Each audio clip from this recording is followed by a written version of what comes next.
이 집이 누구 집인데 감히 바닥을 더럽혀? 무릎 꿇고 빌어도 모자랄 판에 어디서 눈물을 짜? 저는 그날 밤 제 손으로 홈캠 재생 버튼을 눌렀습니다. 화면 속에서 엄마가 무릎을 꿇고 있었어요. 시어머니 강말순의 앞에서요. 췌장암 수술을 앞둔 몸으로 거칠어진 손을 바닥에 짚고 제발 내 딸만은 버리지 말아달라고 빌고 있었습니다.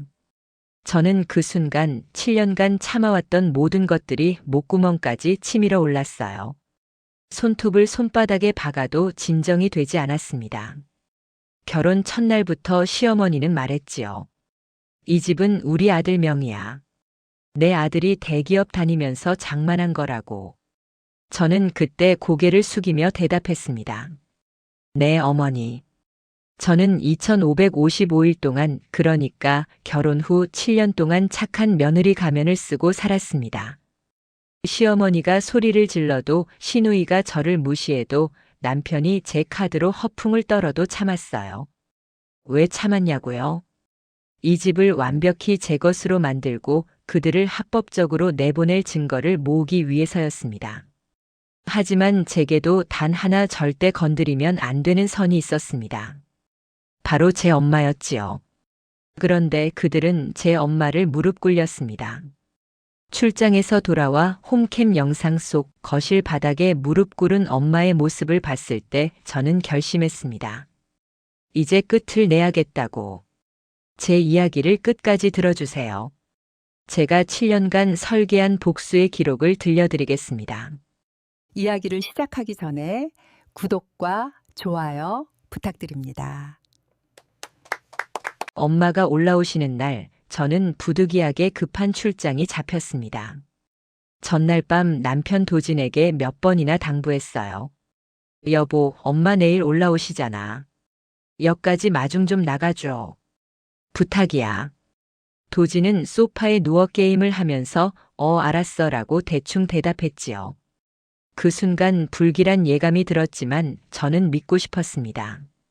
아무리 그래도 장모님이 암 수술을 앞두고 올라오시는데 사위가 최소한의 예의는 지키겠거니 하고 말이에요. 다음 날 아침 저는 새벽 5시에 공항으로 향했습니다. 해외 본사와의 긴급 미팅 때문이었어요. 비행기 안에서도 엄마 생각뿐이었습니다. 췌장암 초기라는 진단을 받고도 딸 걱정시키기 싫다며 2달이나 혼자 끙끙 앓으시다가 병원에 가신 엄마였거든요. 수술 날짜가 잡히고 나서야 제게 전화를 하셨지요. 서윤아, 엄마가 서울 올라가도 되겠니? 내 시댁에 눈치 보일까봐 그동안 참았는데. 수술은 큰 병원에서 받아야 할 것 같아서. 전화기 너머로 들리는 엄마의 떨리는 목소리를 들으며 저는 눈물을 참아야 했습니다. 시댁 눈치를 보시는 엄마한테 너무 미안하고 죄송했어요. 엄마, 무슨 소리야? 당연히 올라오셔야지. 우리 집에서 편히 쉬다가 수술 받으시면 돼. 제가 그렇게 말했을 때 엄마는 한참을 말없이 계시다가 작게 고맙다, 우리 딸하고 말씀하셨지요. 엄마는 기차를 타고 올라오셨습니다. KTX를 타시라고 제가 표를 예매해 드렸는데 엄마는 무궁화호가 더 편하다며 느린 기차를 고집하셨어요. 나중에 알고 보니 암 수술을 앞둔 몸으로 갯벌에 나가 낙지를 캐느라 온몸이 쑤셔서 느린 기차에서라도 좀 쉬고 싶으셨던 거였습니다. 엄마는 사위에게 주려고 낙지를 아이스박스 가득 담아오셨어요. 새벽 4시에 일어나 갯벌로 나가 직접 캔 낙지였습니다. 손은 거칠어질 대로 거칠어져서 면장갑을 끼지 않으면 남에게 보여주기 창피할 정도였지요. 엄마는 사계절 내내 그 면장갑을 끼고 다니셨어요. 딸인 제 앞에서조차 손을 내보이기 부끄러워하시면서 말이에요. 역에는 아무도 나가지 않았습니다. 도진은 그날 늦잠을 잤고 시어머니 말순 씨는 모임에 가셨으며 시누이 민희는 필라테스 수업이 있다며 나가버렸어요.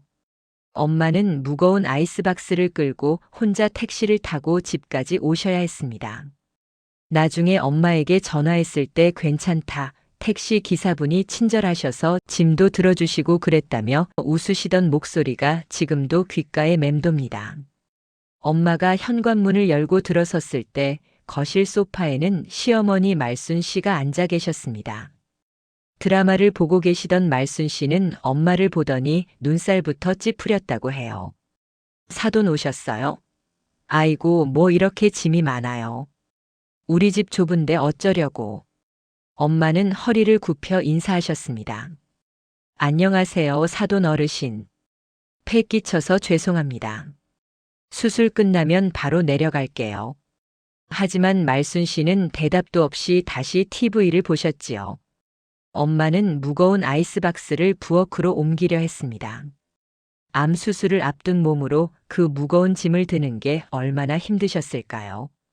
엄마가 아이스박스를 열자 살아있는 낙지들이 꿈틀거렸어요. 새벽 갯벌의 바다 냄새가 부엌 안에 퍼졌습니다. 그 순간이었습니다. 말순 씨가 부엌으로 달려오셨어요. 뭐예요, 이 냄새? 사돈, 이게 뭐예요? 엄마는 깜짝 놀라 낙지인데요.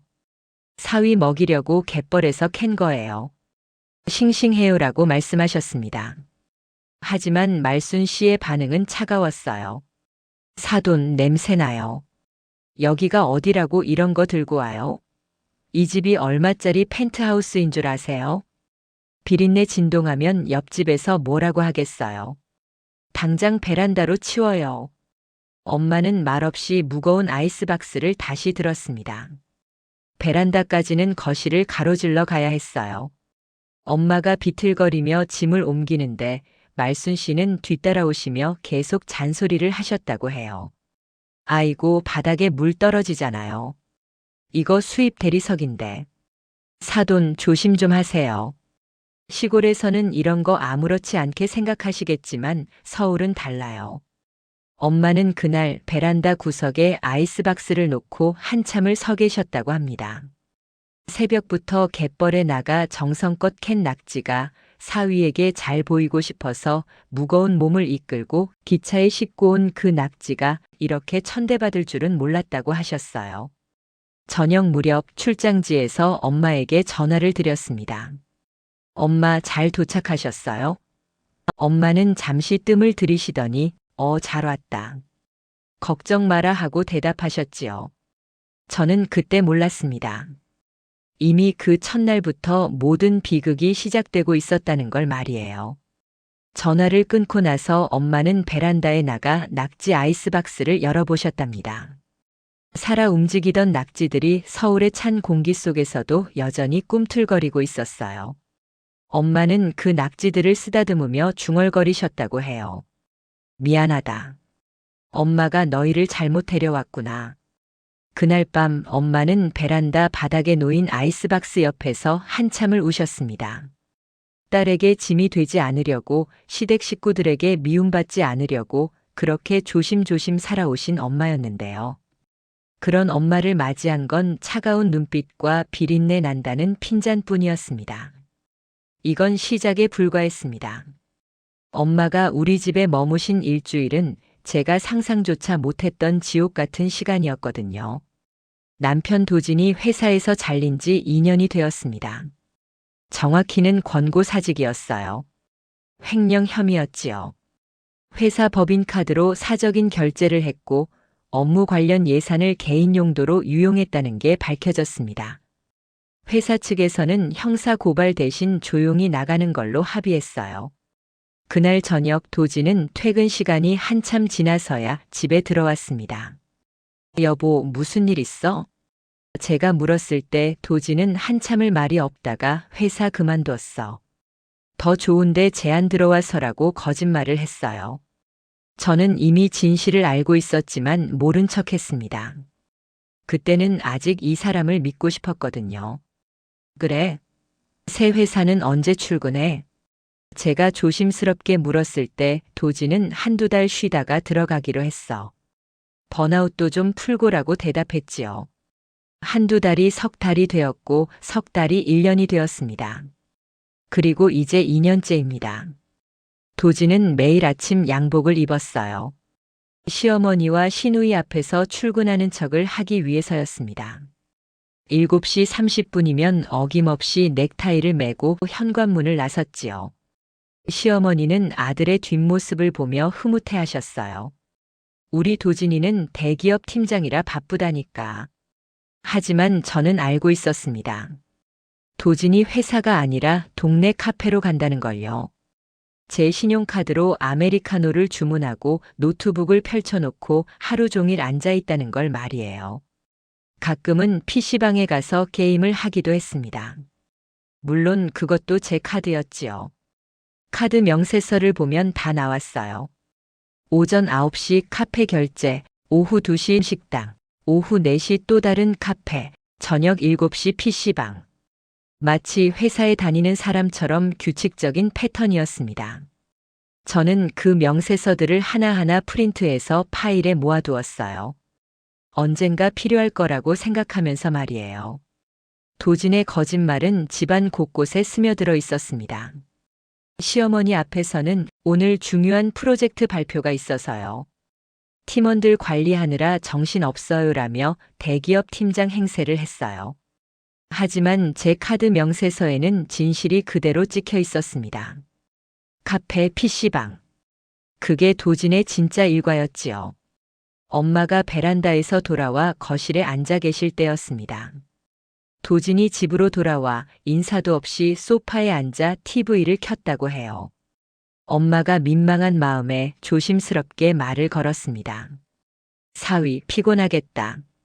오늘 일찍 들어왔네? 도진은 눈도 마주치지 않고 대답했어요. 아, 네. 오늘 일찍 끝나서요. 팀장이라 스케줄 조절은 제가 하거든요. 엄마는 고개를 끄덕이며 그래, 고생이 많네라고 말씀하셨지요. 저는 나중에 엄마에게 그날에 대해 들었습니다. 엄마는 그때 사위의 눈빛이 너무 차가워서 무서웠다고 하셨어요. 마치 자기를 귀찮은 벌레 보듯이 봤다고 하셨습니다. 하지만 엄마는 참으셨습니다. 딸의 결혼 생활이 깨질까봐, 시댁과의 관계가 나빠질까봐 말이에요. 저녁 식사 때였습니다. 시어머니가 자랑스럽게 말했어요. 사돈, 우리 도진이 팀장 승진하고 나서 연봉이 엄청 올랐다니까요. 이 펜트하우스도 우리 도진이 능력으로 마련한 거예요. 며느리 월급은 용돈 수준이지 뭐.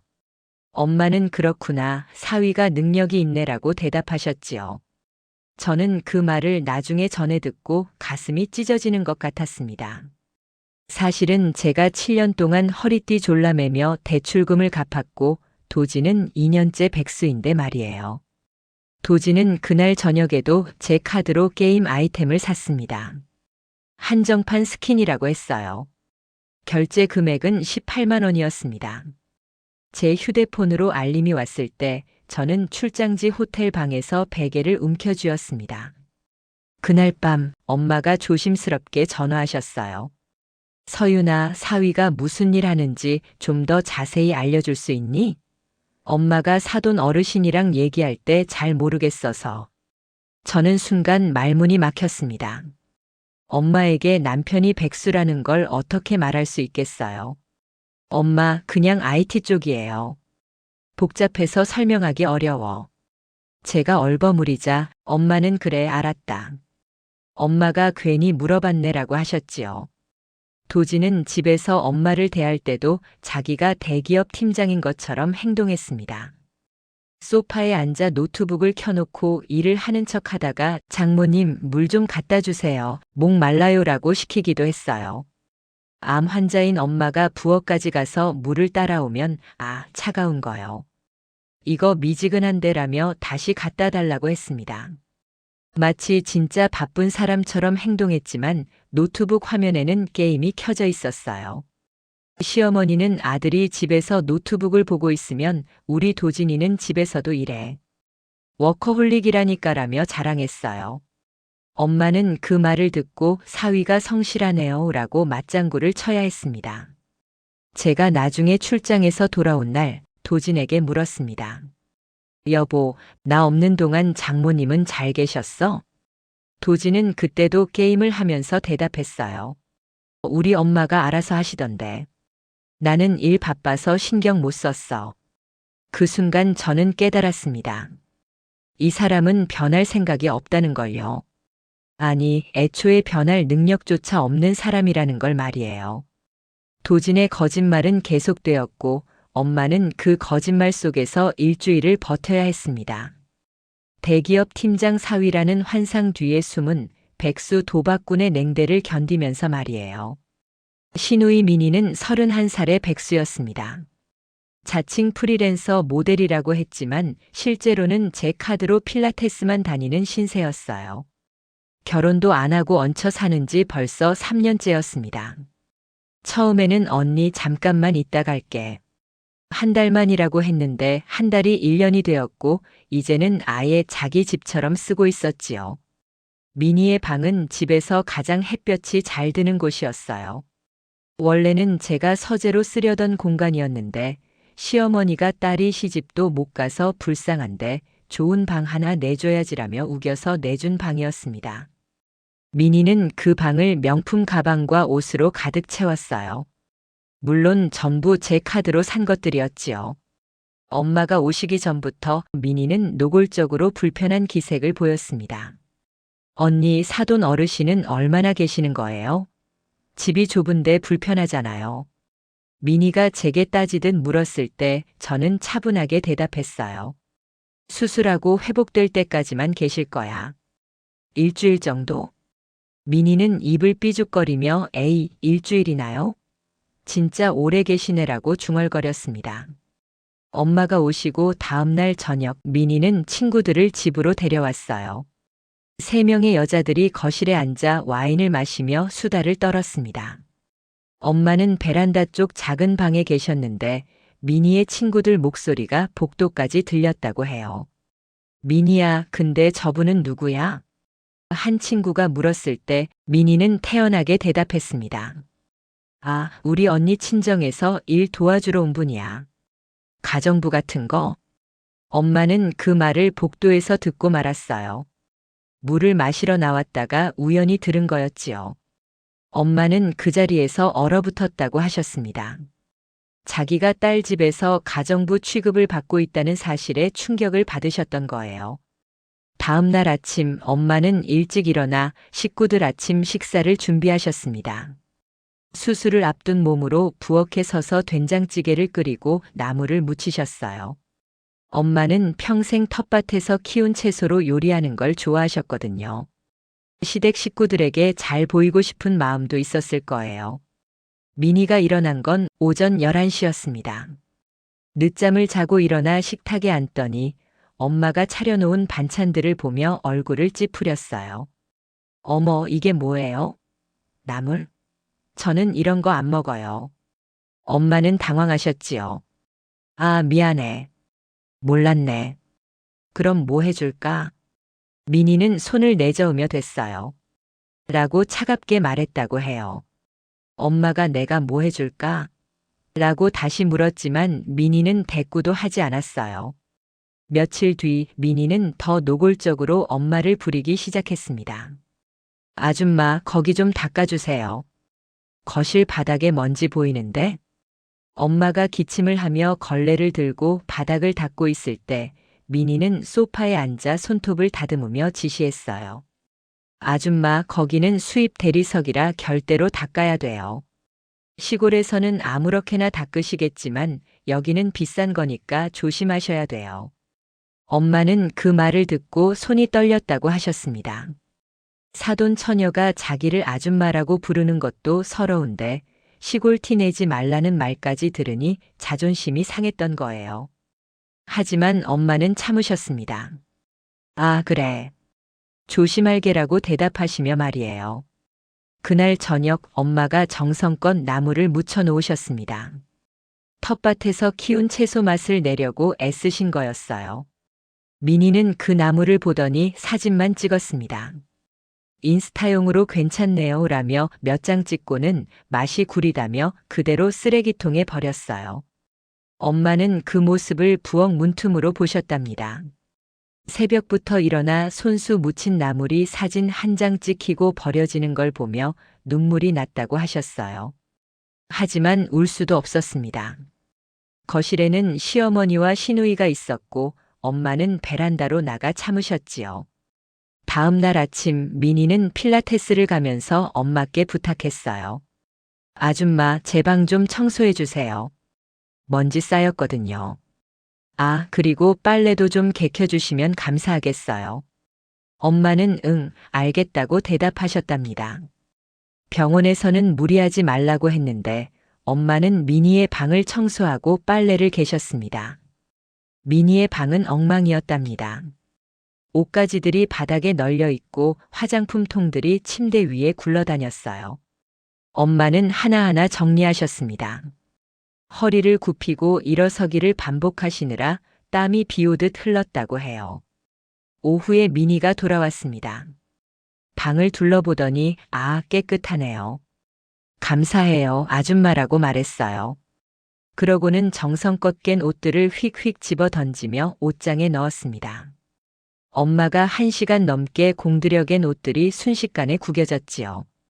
저녁 무렵 저는 출장지에서 엄마께 전화를 드렸습니다. 엄마, 많이 힘드시죠? 집안일은 안 하셔도 돼요. 엄마는 아니야, 괜찮아. 몸 좀 움직이니까 오히려 좋더라고 거짓말을 하셨어요. 하지만 저는 엄마의 숨소리로 알 수 있었습니다. 숨이 가빠지셨고 목소리에 힘이 없으셨어요. 엄마, 진짜 무리하지 마세요. 제발요. 제가 간절하게 말했을 때 엄마는 한참을 침묵하시다가 알았어, 우리 딸. 걱정 마라고 말씀하셨지요. 전화를 끊고 엄마는 또 우셨답니다. 딸한테 걱정 끼치기 싫어서 시댁과 사이 나빠질까봐 그렇게 참고 또 참으셨던 거예요. 미니의 횡포는 계속되었습니다. 엄마를 부를 때마다 아줌마라고 불렀고 심부름을 시키는 것도 당연하게 여겼어요. 거실 화장실을 쓰고 나서 변기 청소를 시키기도 했고 자기 친구들 올 때마다 음료수를 준비하라고 했습니다.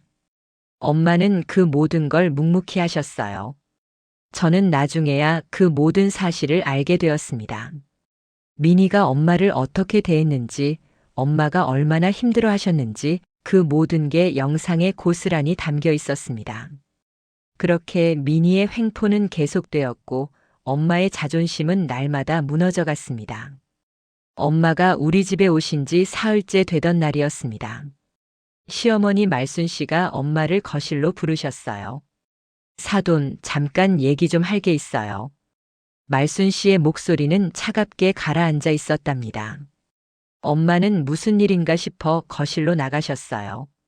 말순 씨는 소파에 앉아 계셨고 엄마는 맞은편에 조심스럽게 앉으셨지요. 사돈, 화장실 말인데요. 거실 화장실 비데 필터가 엄청 비싸요. 수입품이거든요. 한번 교체하는데 몇십만 원이 들어가요. 엄마는 무슨 말씀을 하시려는 건지 몰라 네, 그렇군요 라고만 대답하셨답니다. 말순 씨는 한숨을 쉬며 말을 이었어요. 솔직히 말씀드리자면요. 거실 화장실은 우리 가족들만 쓰거든요.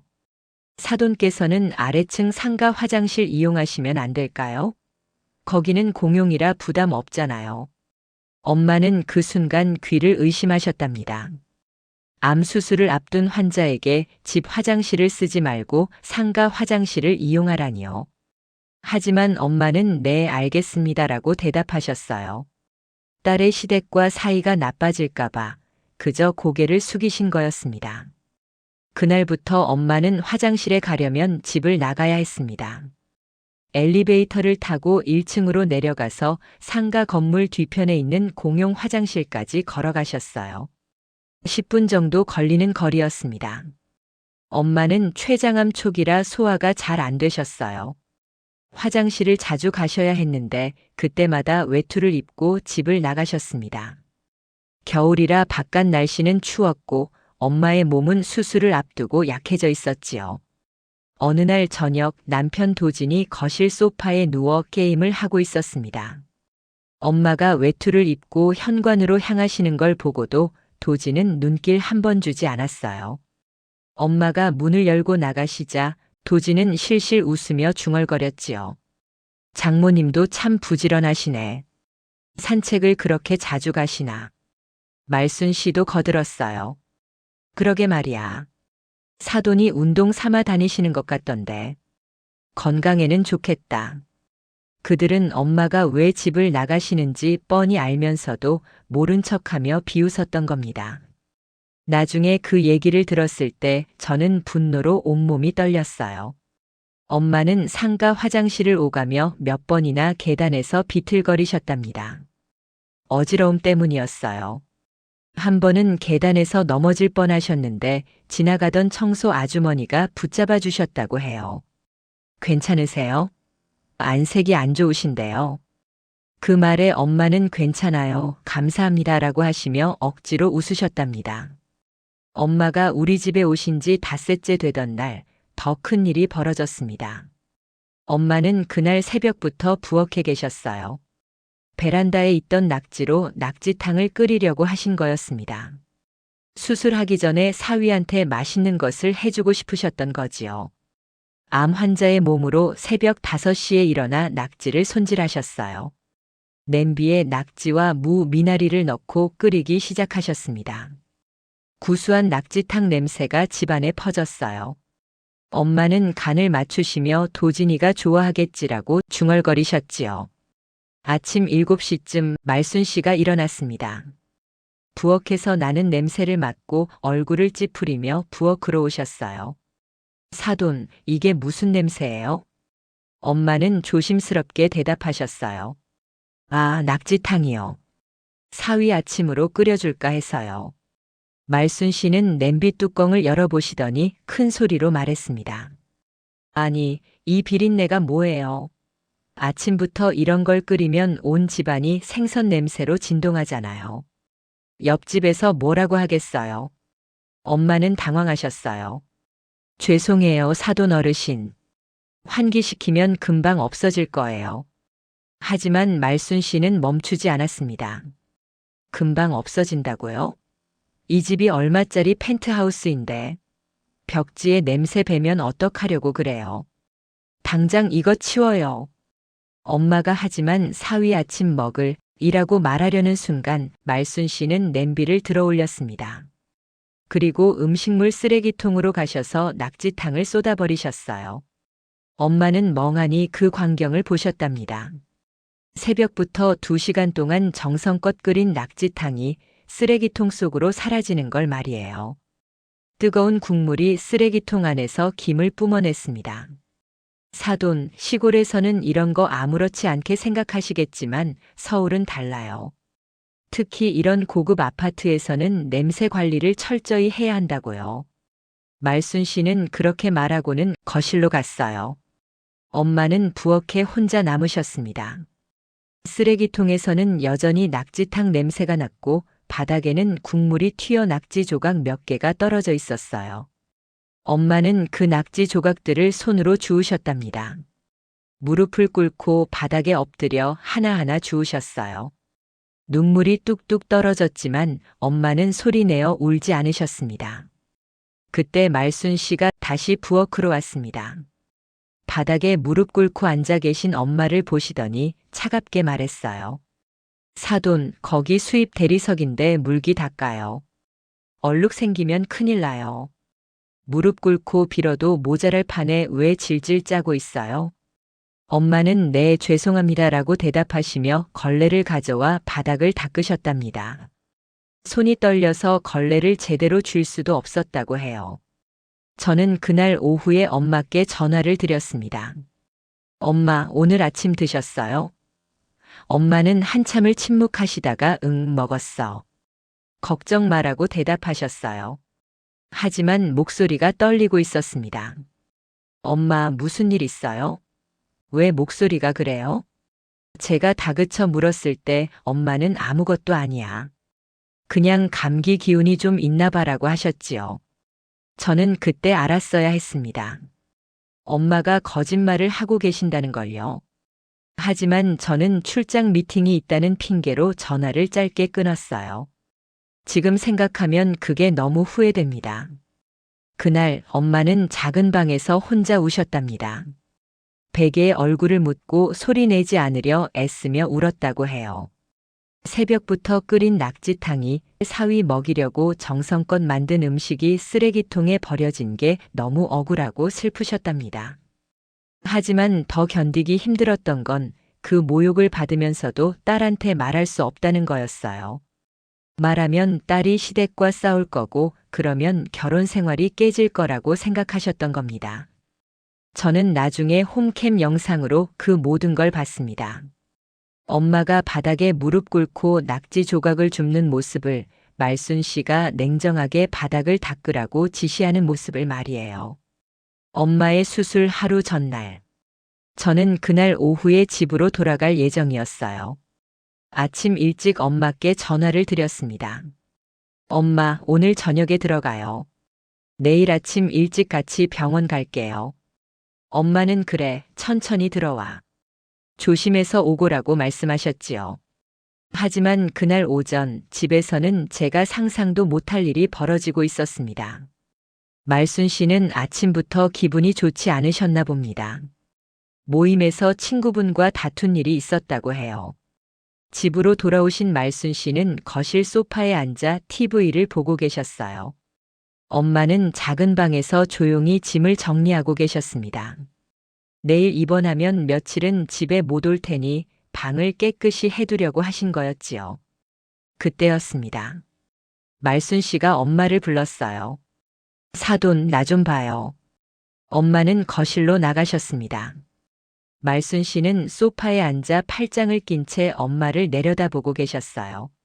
엄마는 네, 무슨 일이세요? 라고 조심스럽게 물으셨답니다. 말순 씨는 한참을 엄마를 바라보시더니 입을 열었어요. 사돈, 솔직히 말할 게 있어요. 내가 참다 이제는 못 참겠어서 그러는데요. 엄마는 무슨 말씀을 하실지 몰라 긴장하셨답니다.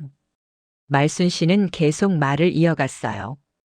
우리 도진이가 결혼한 지 7년 됐잖아요. 근데 애가 왜 없을까요? 서윤이가 유산을 3번이나 했잖아요. 엄마는 깜짝 놀라셨습니다. 제 유산 이야기를 꺼내실 줄은 몰랐거든요. 그게 딸애가 몸이 약해서 그런 거예요. 지금은 일 때문에 바빠서 라고 말씀드리려 했지만 말순 씨는 막으셨어요. 일이 바빠서요? 유산이나 하는 주제에 일이 뭐가 그렇게 중요해요. 시집 온 여자가 할 일은 애 낳고 시부모 모시는 거지 돈 버는 게 아니잖아요. 엄마는 할 말을 잃으셨답니다. 말순 씨의 목소리는 점점 커졌어요. 그것도 모자라서 이제는 친정 어머니까지 집에 들어와서 눌러 앉았네요. 수술 받으러 왔다고는 하지만 솔직히 우리 집에 뭐 얻어먹으러 온 거 아니에요? 엄마는 그 말에 가슴이 철렁 내려앉으셨답니다. 아니에요, 사돈 어르신. 수술 끝나면 바로 내려갈게요.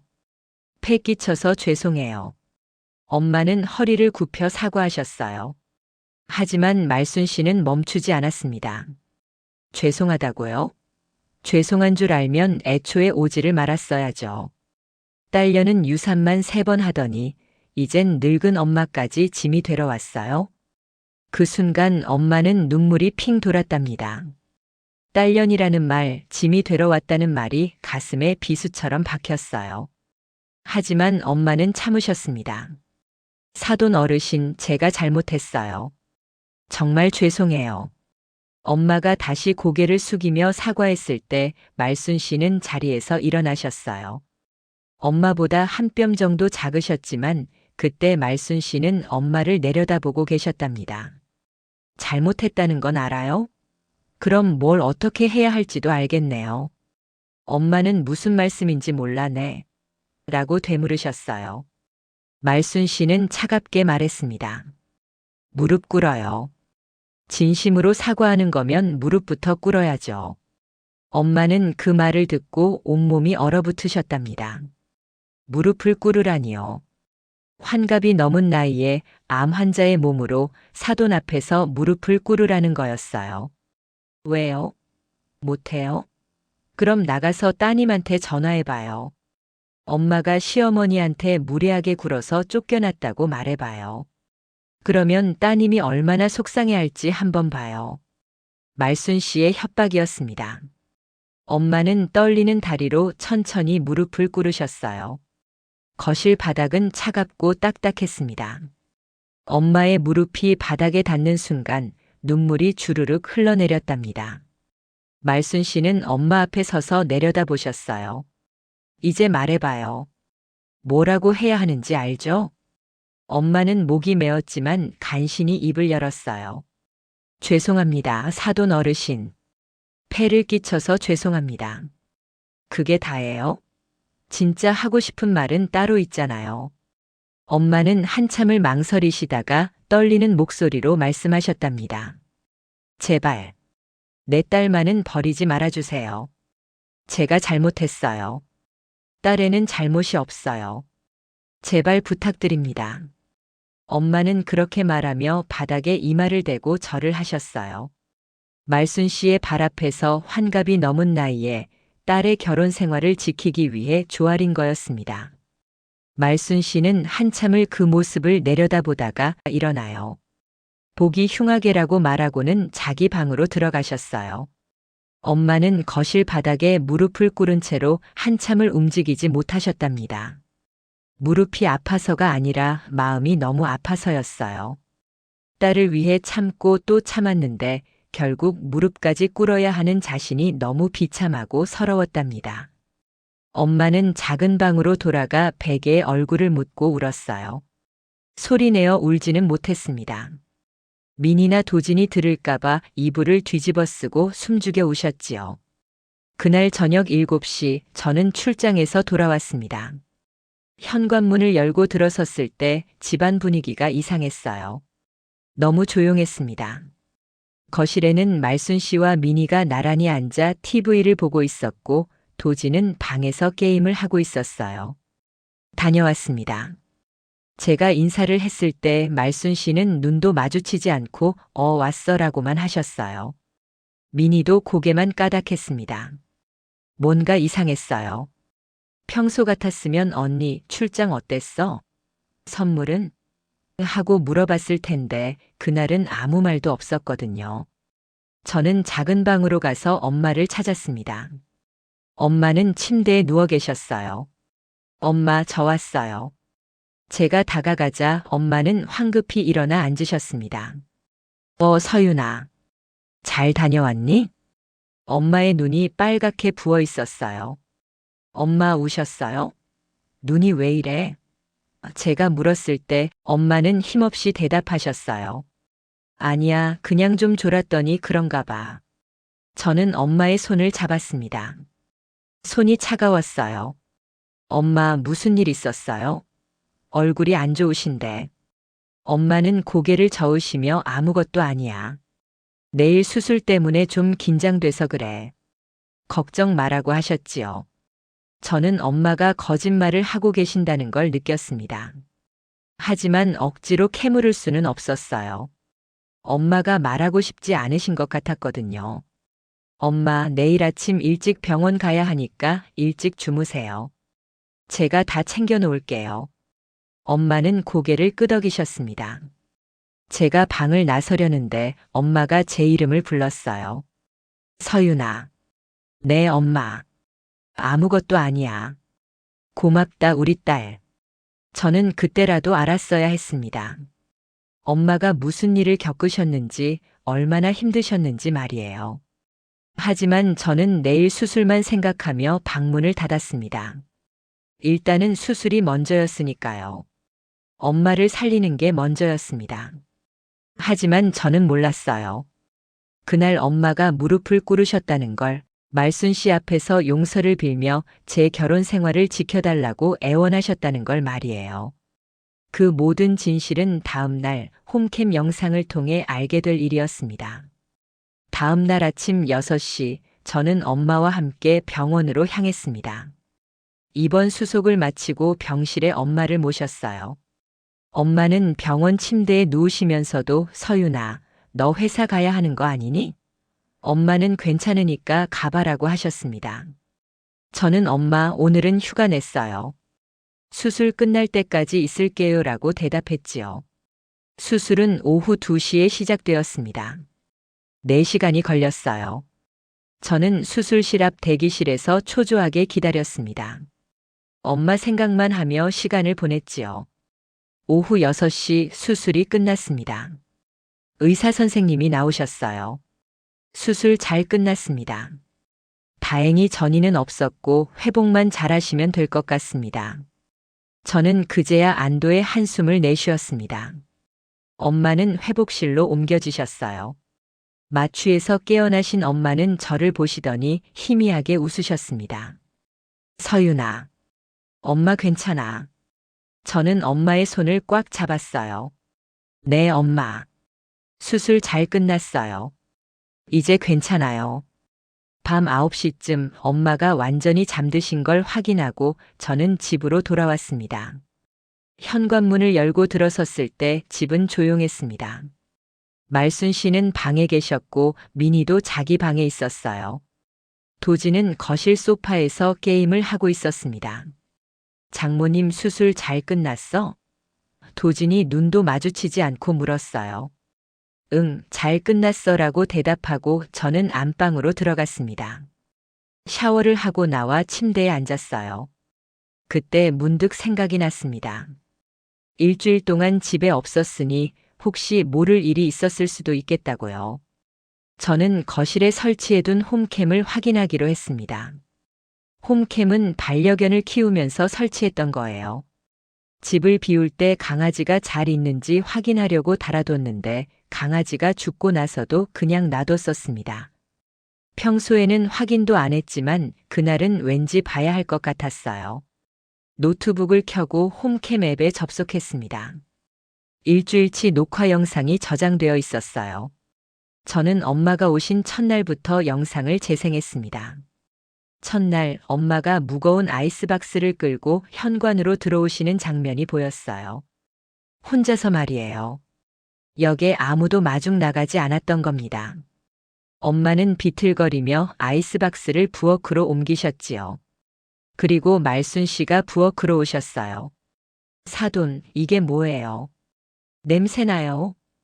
엄마가 베란다로 아이스박스를 옮기는 장면, 그 모습을 보며 저는 주먹을 쥐었습니다. 영상을 계속 넘겼어요.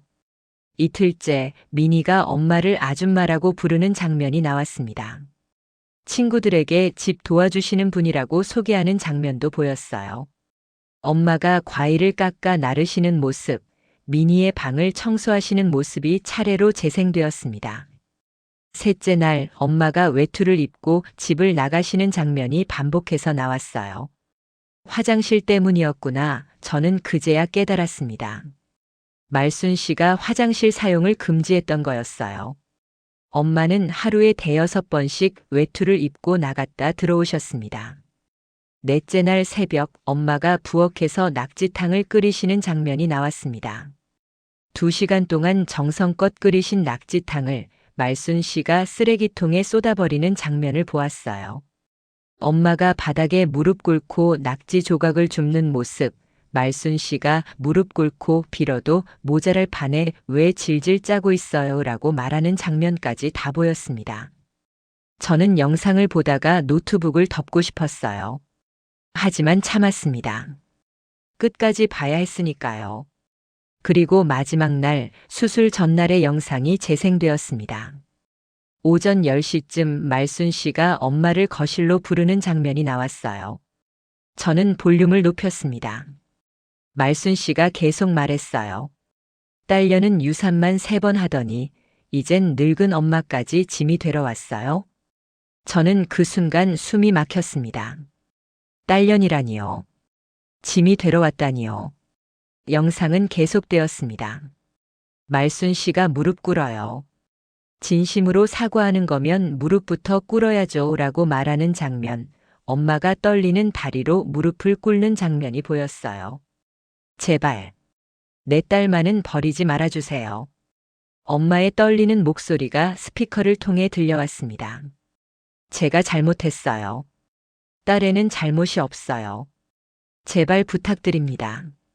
엄마가 바닥에 이마를 대고 절하는 모습을 보는 순간 저는 이성이 끊겼습니다.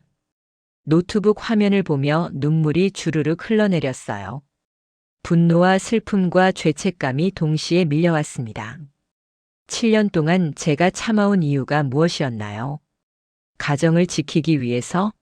아니었습니다.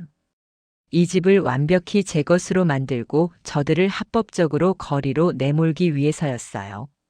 증거를 모으고 법적 준비를 마치고 때가 되면 단칼에 끝내기 위해서였습니다. 그리고 그때가 바로 지금이었어요. 저는 침대에서 일어나 옷장을 열었습니다. 옷장 깊숙한 곳에 숨겨둔 서류 봉투를 꺼냈어요. 7년 전 변호사 친구를 통해 공증받은 명의신탁 계약서, 7년치 대출 상환 영수증. 저는 그 서류들을 들고 거실로 나갔습니다. 밤 10시 도진은 여전히 소파에서 게임을 하고 있었어요. 저는 식탁 위에 서류들을 탁 던졌습니다. 소리가 나자 도진이 고개를 돌렸어요. 뭐야, 그거? 가족회의 할 거니까 어머니랑 미니 불러. 제 목소리는 차갑게 가라앉아 있었습니다. 도진은 뭔가 이상함을 느꼈는지 게임을 끄고 일어났어요. 엄마, 미니야, 나와봐. 도진이 소리쳤습니다. 잠시 후 말순 씨와 미니가 나왔어요. 말순 씨는 밤에 무슨 일이야? 라고 투덜거리며 거실로 오셨습니다. 저는 세 사람을 바라보며 입을 열었습니다. 어머니, 도진 씨 회사 안 다녀요. 말순 씨가 눈을 동그랗게 뜨셨어요. 무슨 소리야? 저는 식탁 위에 서류를 가리켰습니다. 이거 보세요. 도진 씨는 2년 전에 횡령 문제로 회사에서 잘렸어요. 그 뒤로 지금까지 제가 주는 용돈으로 카페 다니는 백수라고요. 도진의 얼굴이 하얗게 질렸습니다. 거짓말이지? 도진아, 이게 무슨 소리야? 말순 씨가 물었지만 도진은 대답하지 못했습니다. 저는 계속 말을 이었어요. 그리고 이 집 말이에요. 어머니가 아들 명의로 해달라고 하셔서 그렇게 했지만 실제로는 처음부터 제 집이었어요. 저는 명의신탁 계약서를 꺼내 식탁 위에 펼쳤습니다. 7년 전 결혼할 때 공증받은 서류예요. 명의는 도진 씨로 되어 있지만 실질적 소유권은 저한테 있다는 내용이죠. 이 공증 서류 한 장이면 오늘부로 이 집은 제 명의로 바뀝니다. 말순 씨가 서류를 낚아채듯 집어들었어요. 한참을 들여다보시더니 손이 떨리기 시작했습니다. 이게 뭐야? 도진아, 이게 진짜야? 도진은 아무 말도 하지 못했습니다. 저는 7년치 대출 상환 영수증도 꺼냈어요. 그리고 이거요. 7년 동안 제가 혼자 갚은 대출 영수증이에요. 매달 제 월급에서 대출금을 갚았어요. 도진 씨가 낸 돈은 단 한 푼도 없어요. 미니가 끼어들었습니다. 언니, 그래도 이건 우리 오빠 명의 집이잖아요. 언니가 무슨 권리로 이래요? 저는 미니를 차갑게 쳐다봤어요. 미니 씨, 이 집에서 나가실 생각하세요. 오늘 당장요. 거실에 정적이 흘렀습니다. 말순 씨가 소리쳤어요.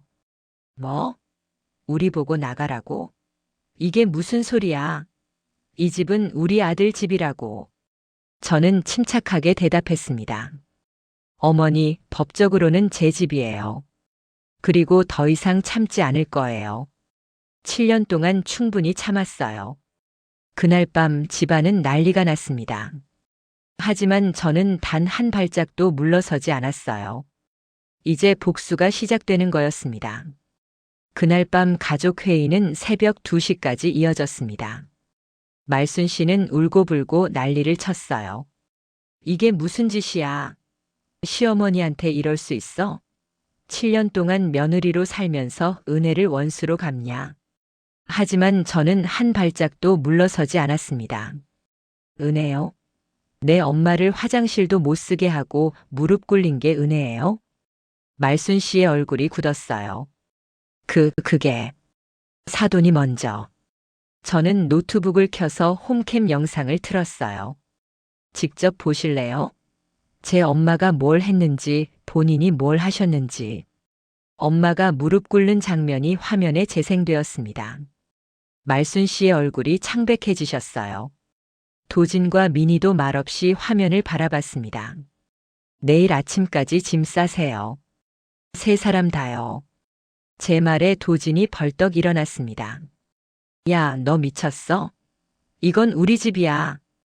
저는 도진을 똑바로 쳐다봤어요. 박도진, 너는 이름 하나 빌려준 거야. 법적으로 이 집은 내 거야. 내일 아침까지 안 나가면 주거침입죄로 고소할 거야. 민희가 소리쳤어요. 언니, 우리 보고 길바닥에서 자라고요? 저는 차갑게 대답했습니다. 너 내 엄마한테 뭐라고 했어? 민희는 할 말을 잃었습니다. 저는 말을 이었어요. 내 카드로 필라테스 다니고 명품 사고 백수 생활한 거 다 정산할 거야. 2년치 카드 명세서 다 있어. 법적으로 받아낼 수 있는 만큼 다 받을 거니까 그렇게 알아. 새벽 2시 저는 세 사람에게 마지막으로 말했습니다. 내일 오전 10시까지 다 내 집에서 나가.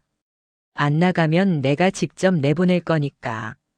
다음 날 아침 8시 저는 병원에 다녀왔습니다. 엄마는 수술 후 회복 중이셨어요. 서윤아, 집에 가서 쉬어. 엄마는 괜찮아라고 하셨지만 저는 엄마 손을 꼭 잡았습니다. 엄마, 며칠만 병원에 계세요. 제가 집 정리하고 편히 모실게요. 엄마는 무슨 뜻인지 모르시고 고개를 끄덕이셨어요. 저는 엄마의 손을 꼭 잡아드리고 병원을 나왔습니다. 9시, 저는 미리 연락해둔 사설 경호업체에 전화했습니다. 네, 오늘 10시에 와주세요. 사람 3명과 집 내보내는 일입니다. 경호원 4명이 집으로 왔어요. 체격이 건장한 남자들이었습니다. 저는 상황을 설명했고 경호원들은 고개를 끄덕였지요. 10시가 되었습니다. 모두들 짐을 싸지 않고 거실 소파에 앉아 있었어요. 나는 안 나가. 여기 내 집이야. 내 아들 집이라고. 도진도 방에서 나오지 않았습니다. 민희는 겁먹은 얼굴로 자기 방에 있었어요. 저는 경호원들에게 고개를 끄덕였습니다. 시작하세요. 경호원들이 말순 씨의 방으로 들어갔어요. 옷가지, 이불, 화장품 모든 걸 박스에 담기 시작했습니다. 말순 씨가 소리쳤어요. 뭐 하는 짓이야? 내 물건 손대지 마. 하지만 경호원들은 묵묵히 일을 계속했습니다. 저는 팔짱을 끼고 지켜봤어요. 말순 씨가 제게 달려들려고 했지만 경호원 한 명이 막아섰습니다. 부인, 진정하세요. 이건 합법적인 절차입니다. 도진의 방짐도 똑같이 처리되었습니다. 게임기, 옷가지, 온갖 잡동사니들이 박스에 담겼어요. 도진은 이거나 내 물건이야 라고 소리쳤지만 소용없었습니다. 민희의 방은 더 심했어요. 명품 가방들, 비싼 옷들이 쏟아져 나왔습니다. 전부 제 카드로 산 것들이었지요. 저는 경호원에게 말했습니다. 명품 가방들은 따로 챙겨주세요. 나중에 되팔아서 제 카드값 받아낼 거예요. 민희가 울면서 애원했습니다. 언니, 제발요. 이러지 마요. 제가 잘못했어요. 하지만 저는 고개를 저었습니다. 내 엄마한테 방 청소시키고 빨래 시키고 아줌마라고 부른 거 기억나니? 이제 내가 직접 청소하고 빨래하면서 살아. 30분 만에 모든 짐이 박스에 담겼습니다. 경호원들이 그 짐들을 복도로 옮기기 시작했어요. 말순 씨가 현관문을 붙잡았습니다. 안 나가. 절대 안 나가. 저는 휴대폰을 꺼내 경찰에 전화했습니다. 주거침입 신고하려고요. 제 집에서 나가지 않는 사람들이 있어요. 말순 씨의 얼굴이 하얗게 질렸어요. 너 진짜 경찰 불렀어? 저는 차갑게 대답했습니다. 재산 형성 기여도 100% 판결 나기 전이라도 이건 주거침입이에요. 당장 체포 가능합니다. 경찰이 도착했습니다. 저는 명의신탁 계약서와 대출 상환 영수증을 보여줬어요. 경찰은 서류를 확인하고 말순 씨에게 말했습니다. 부인, 이 집은 법적으로 이분 소유가 맞습니다. 나가셔야겠습니다. 말순 씨는 주저앉아 울었어요. 아닌데. 여기 내 아들 집인데. 내가 7년 동안 산 집인데. 하지만 경찰은 단호했습니다. 지금 안 나가시면 강제로 모시고 나가야 합니다. 결국 세 사람은 복도로 나갔습니다. 박스에 담긴 짐들이 복도 바닥에 널려 있었어요. 말순 씨는 바닥에 주저앉아 울부짖었습니다. 이럴 수가 있어? 며느리가 시어머니를 쫓아내다니. 민희도 울고 있었어요. 도진은 멍한 얼굴로 서 있었습니다. 저는 세 사람을 내려다보며 말했습니다. 내 엄마가 이 복도를 몇 번이나 걸어 다니셨는지 알아? 화장실 가려고. 암 환자가 하루에 5-6번씩 엘리베이터 타고 1층까지 내려갔어. 너희들 때문에. 말순 씨는 고개를 들지 못했습니다. 저는 도진을 봤어요. 내 엄마가 낙지탕 끓이실 때 너는 뭐 했어? 게임했지. 네 엄마가 쓰레기통에 버린 낙지탕 정리한다고 낙지 조각 주울 때도 게임했고. 도진은 아무 말도 하지 못했습니다. 저는 민희를 마지막으로 봤어요. 엄마가 정성껏 만든 음식 쓰레기통에 버린 거 기억나니? 이제 너는 그 쓰레기통 음식이라도 먹고 싶어질 거야. 저는 현관문을 닫았습니다. 세 사람의 울부짖는 소리가 문 너머로 들렸지만 저는 개의치 않았어요. 도어록 비밀번호를 바꿨습니다. 새 비밀번호는 081호였어요. 8월 15일 광복절입니다. 저의 광복이 시작되는 날이니까요. 며칠 후 저는 병원에서 엄마를 모셔왔습니다. 엄마는 휠체어에 앉아 계셨어요. 제가 엄마를 모시고 집에 들어섰을 때 엄마는 깜짝 놀라셨습니다. 서유나 시댁 식구들은 다 나갔어요, 엄마. 이제 이 집에는 엄마랑 저밖에 없어요. 엄마는 믿을 수 없다는 표정이셨어요. 저는 엄마를 안방으로 모셨습니다. 안방 침대는 새 침구로 갈아 놓았어요. 말순 씨가 쓰던 침구는 전부 버렸습니다. 엄마, 여기 누우세요. 이제 이 방은 엄마 방이에요. 앞으로 저랑 여기서 살아요. 엄마를 침대에 눕히고 저는 부엌으로 갔습니다. 저는 정성껏 낙지를 손질했습니다. 낙지죽을 끓였어요. 엄마가 끓이려다 버려진 그 낙지탕처럼 정성을 다해 만들었습니다. 구수한 냄새가 집안에 퍼졌어요. 죽을 그릇에 담아 안방으로 들어갔습니다. 엄마는 침대에 누워 천장을 보고 계셨어요. 엄마, 죽 먹어요. 저는 엄마를 일으켜 앉혔습니다. 숟가락으로 죽을 떠서 엄마 입에 넣어드렸어요. 엄마는 눈물을 흘리셨습니다. 서윤아. 엄마 아무 말 하지 마세요. 그냥 드세요. 한 숟가락, 2숟가락 정성껏 먹여드렸습니다. 엄마는 눈물을 뚝뚝 흘리시며 죽을 드셨어요.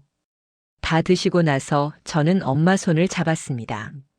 엄마, 이제 이 집 주인은 나예요. 아무도 엄마 무릎 못 꿇려요. 아무도 엄마한테 함부로 못해요. 엄마는 제 손을 꽉 잡으시며 울었습니다. 미안해, 우리 딸. 엄마가 너무 무능해서. 저는 고개를 저었어요. 엄마는 잘못 없어요. 엄마는 그냥 딸을 사랑한 것뿐이에요. 저는 엄마를 꼭 안았습니다. 엄마는 제 품에서 한참을 우셨어요.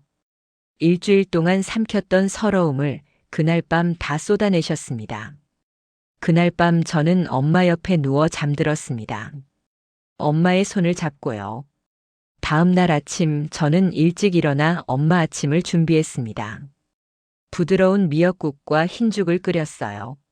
엄마가 좋아하시는 반찬들도 꺼내 놓았습니다. 엄마를 깨워 식탁으로 모셨어요. 엄마는 거실을 둘러보시며 작게 중얼거리셨습니다. 정말 아무도 없네. 네, 엄마. 이제 평생 없을 거예요. 아침을 드시는 엄마의 얼굴에 처음으로 편안한 미소가 번졌습니다. 저는 그 모습을 보며 다짐했어요. 이제 시작일 뿐이에요. 말순 씨와 도진과 민희에게 엄마가 당한 고통의 100배를 돌려줄 거예요. 법이 허용하는 모든 방법을 동원해서요. 엄마의 광복은 이제 시작이었으니까요. 석 달이 흘렀습니다. 그 사이 많은 일이 있었어요. 변호사를 선임해 정식으로 집의 명의를 제 이름으로 이전했습니다. 법원은 제 손을 들어줬지요. 재산 형성 기여도 100%, 명의신탁 계약서, 7년치 대출 상환 증빙. 모든 증거가 완벽했으니까요. 미니에게는 2년치 카드 사용 내역을 청구했고 도진에게는 이혼 소송과 함께 카드값을 받아냈습니다. 그들이 어떻게 사는지는 관심 없어요. 다만 한 가지 소식은 들었습니다. 도진은 건설 현장에서 막노동을, 민희는 편의점 야간 알바를, 말순 씨는 지방 요양원에서 지낸다고요. 그 소식을 들어도 마음이 흔들리지 않았습니다. 아니, 도리어 시원했어요. 오늘은 특별한 날이었습니다.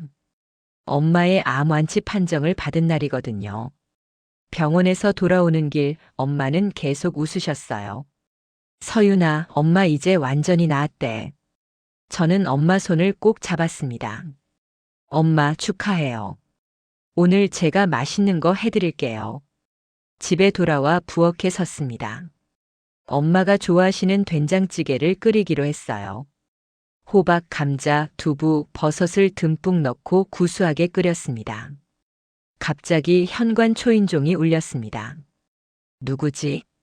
의아해하며 문을 열었어요. 말순 씨였습니다. 훨씬 야윈 얼굴로 서 계셨어요. 손에는 낡은 가방을 들고 옷차림도 초라했습니다. 지방에서 기차를 타고 올라오신 모양이었어요. 서윤아. 저는 잠시 망설이다가 문을 열어주었습니다. 말순 씨는 현관 밖에서 차마 안으로 들어오지 못한 채 그대로 무릎을 꿇으셨습니다. 내가 잘못했어. 사돈한테, 너한테 한 짓 다 잘못했어. 저는 아무 말 없이 내려다봤습니다. 제발, 우리 도진이 좀 도와줘. 애가 너무 힘들어해. 내가 잘못했어. 제발. 말순 씨는 바닥에 이마를 대고 빌었습니다. 엄마가 그랬던 것처럼요. 저는 한참을 그 모습을 바라봤습니다. 그리고 입을 열었어요. 내 엄마도 당신 앞에서 똑같이 무릎 꿇으셨어요. 제 결혼 지켜달라고요. 당신은 그때 뭐라고 했죠? 말순 씨는 고개를 들지 못했습니다. 일어나세요. 보기 흉하니까요. 저는 말순 씨가 엄마에게 했던 말을 그대로 돌려드렸습니다. 말순 씨는 무릎을 꿇은 채로 고개도 들지 못하고 우셨어요. 저는 문을 닫았습니다. 엄마가 거실에서 저를 보고 계셨어요. 서윤아, 누가 왔어? 저는 엄마에게 다가가 안았습니다. 아니에요, 엄마. 잘못 찾아온 사람이었어요. 밥상을 차려 거실 식탁에 올렸습니다. 엄마랑 둘이 먹기에 푸짐한 상이었어요. 엄마 많이 드세요. 엄마는 숟가락을 들며 잠시 눈을 감으셨어요. 그러고는 조용히 말씀하셨습니다. 서윤아, 엄마가 너무 행복해. 저는 엄마 손을 잡았습니다. 저도요, 엄마. 식사를 마치고 저는 엄마를 베란다로 모셨습니다.